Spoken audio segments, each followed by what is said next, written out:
আমিষাপাড়ার ঐতিহ্যবাহী দিঘি হচ্ছে এটা, যেটা একটা সময় ছিল ব্যবহারের উপযুক্ত।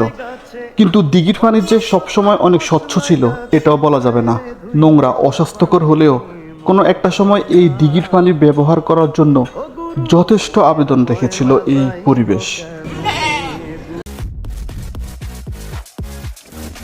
বিগত কয়েক বছর ধরে এই দিঘির পরিবেশ এবং পানি এতটাই ব্যবহারের অনুপযোগী হয়ে গেল যে এই পানির দিকে তাকালেই রিয়েলাইজ করা যায় যে কতটা ডিসকোয়ালিফাইড।